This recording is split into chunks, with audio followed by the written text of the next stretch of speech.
Hello investors, this is a follow up on E2E networks. तो हमने in detail E2E networks पे एक video बना रखी है कि आपको क्यों बाय करना चाहिए। तो आज हम E2E नेटवर्क्स के Q1 FY27 के रिजल्ट के बारे में बात करेंगे, कैसे ये quarter is an inflection point for the company. इस क्वार्टर में कंपनी का कैसा रिजल्ट आया है, कंपनी ने क्या कमेंट्री दी है और आगे कैसा इसका नेक्स्ट 9 मंथ्स ऑफ FY27 रह सकते हैं, हम इन डिटेल बात करेंगे। तो आप देख सकते हो आपके सामने Q1 FY27 के फिगर्स है। कंपनी ने टॉप लाइन 156 करोड़ का किया है। हम इसको Q2Q से कंपेयर करेंगे इंस्टेड ऑफ Y2Y, क्योंकि जो कंपनी के 1024 B200 एनवीडिया चिप्स इंस्टॉल हुए हैं मई 2026 में हुए हैं, जिसकी वजह से कंपनी का इतना अच्छा क्वार्टर आया है। तो आप देख सकते हो Q1Q 64% कंपनी का टॉप लाइन बढ़ा है और इबिट्टा मार्जिन 75% आया है, जो कि 15% ज़्यादा है पिछले क्वार्टर से। Because company expenses only grew 3.7% Q1Q versus their revenue 64%। तो इससे ऑपरेटिंग लीवरेज का जो कंपनी ने अच्छी यूटिलाइजेशन करी है उसका फ़ायदा हुआ है on margins. And PAT you can see is 44 crores rupees. One of the most important figures in this slide is monthly run rate, which is 72 crores in June 2026. तो आने वाले नेक्स्ट क्वार्टर अगर हम कोई growth in capacity plus price hikes ये भी ना लगाए तो कंपनी का Q2 with this monthly run rate Q2 FY27 comes around 210 CR। Company का प्रॉफिट इस क्वार्टर में 44 करोड़ है, पर आपको कैश प्रॉफिट देखना चाहिए, क्योंकि जो कंपनी की कैश फ्लो आई है इस क्वार्टर में वो 104 करोड़ है, क्योंकि जो डेप्रिसिएशन है वो नॉन कैश एक्सपेंस है। तो अगर कंपनी ने इस क्वार्टर 156 करोड़ की सेल करी है तो उसके पास कैश 104 करोड़ का आया है।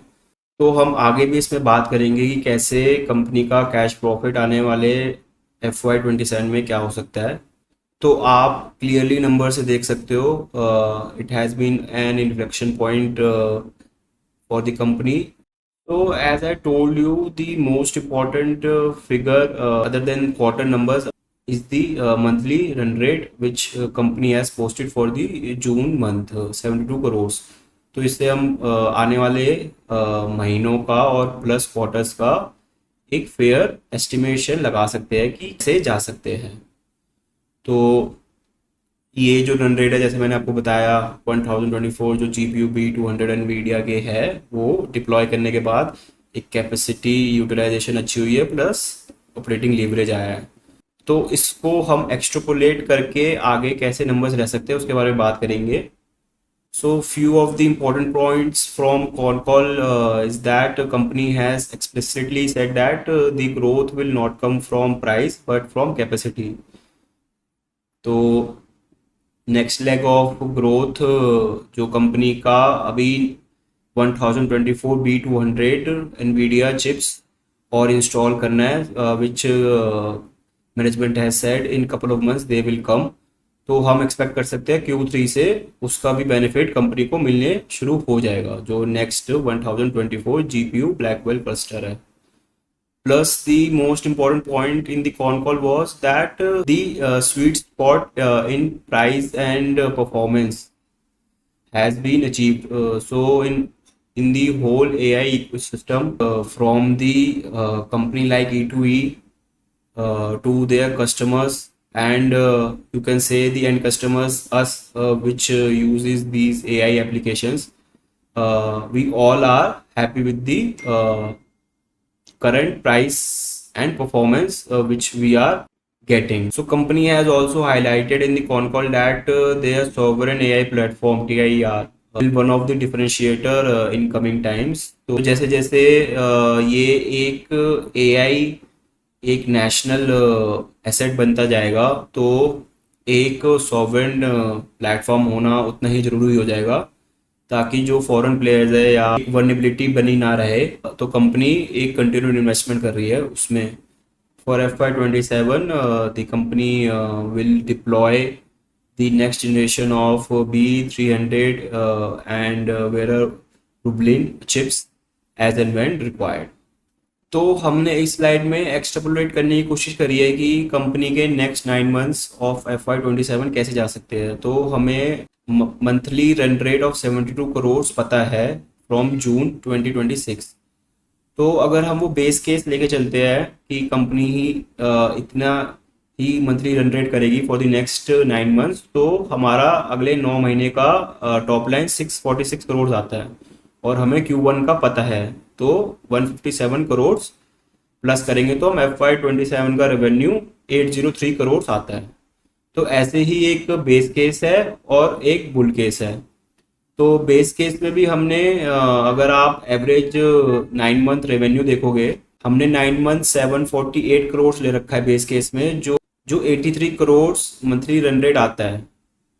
तो ये हमने बेस केस भी बहुत कंजर्वेटिव लिया है, तो इसको हम अगर लेके चलते हैं तो 905 करोड़ ऑफ टॉप लाइन आता है। एंड वैसे ही बुल केस लेके चलते हैं 787, जो कि कंजर्वेटिव है, वो 87 मंथली रन रेट आता है। उसको लेके चलेंगे तो टॉप लाइन 944 करोड़ आता है। तो इसमें हमने अभी जो कंपनी के B200 1024 क्लस्टर है जो H2 में कमीशन हो जाएंगे, प्लस जो एक प्राइस हाइक से भी एक टॉप लाइन ग्रोथ मिलेगी कंपनी को, और जो एक कंपनी का सॉफ्टवेयर रेवेन्यू है वो भी हमने इनबिल्ड नहीं करा इन फिगर्स में। तो आप ये तीनों फिगर्स हमने बियर बेस बुल में ले रखी है, पर आप इसको एक कंजर्वेटिव फिगर्स में लेके चल सकते हो। तो इन फिगर्स को हम आगे और एक्सट्रापोलेट करेंगे कि कंपनी का बॉटम लाइन कैसा आ सकता है। तो जैसे हमने बियर बेस बुल केस आपको पिछली स्लाइड में बताया, तो ये हमने टॉप लाइन ले ली, प्लस हमें इस क्वार्टर का 75% ऑफ EBITDA मार्जिन पता है जो कंपनी ने कॉन कॉल सस्टेनेबल बताया है, प्लस अदर इनकम हमने जो कंपनी की इस क्वार्टर में 11 करोड़ थी उसको इंटू 4 कर दिया conservative, plus depreciation with rising new cluster हमने उस हिसाब से डेप्रिसिएशन बढ़ाई है, and finance cost we have multiplied by 4 to take the yearly number. With that हमारा PBT आ गया बिफोर टैक्स, और आफ्टर टैक्स हमारा पैट आ गया। तो हमने जैसे पहले आपको बताया था हमें कैश प्रॉफिट देखना चाहिए ऐसी कंपनियों में, क्योंकि जो कंपनी ने एक्सपेंडिचर किया है GPUs में that has already been done. तो वो internal accruals, preferential issues, borrowings करके कंपनी ने वो खर्चा कर दिया है। पर जो कंपनी अभी कैश जनरेट कर पा रही है हर क्वार्टर, उसमें डेप्रिसिएशन माइनस हो जाती है। तो हमें डेप्रिसिएशन प्लस करके देखना चाहिए कि कंपनी कितना कैश जनरेट कर पा रही है। उस हिसाब से हमने कैश प्रॉफिट निकाला है, पैट प्लस डेप्रिसिएशन। तो आप देख सकते हो बियर केस में 518 करोड़ है, बेस केस में 577 करोड़ है, और बुल केस में 599 करोड़ है। तो आगे हम इसको एक P देके एक एक्सट्रापोलेट करने की कोशिश करेंगे कि कंपनी आने वाले टाइम में क्या रिटर्न दे सकती है इस साल। तो जैसे हमें कैश प्रॉफिट हमने निकाला, तो हम उसको एक 30 की P देते हैं तो हमारी मार्केट कैप आ जाती है। तो एज ऑन 22 जुलाई कंपनी की मार्केट कैप 9640 थी। तो उसी बेसिस पे जब हम बियर बेस और बुल केस पे पैट इंटू 30 करते हैं तो हमारी मार्केट कैप आ जाती है, और उसी हिसाब से हमें अपसाइड जो दिख रहा है आप देख सकते हो बियर बेस बुल में 60%, 77% एंड 84%। तो आप देख सकते हो हमारे कंजर्वेटिव नंबर्स लेने के बावजूद भी आने वाले टाइम में स्टॉक में एक अच्छा रिटर्न बन सकता है। With scarcity to play AI in India, we think E2E deserves a minimum of 30p on cash profit.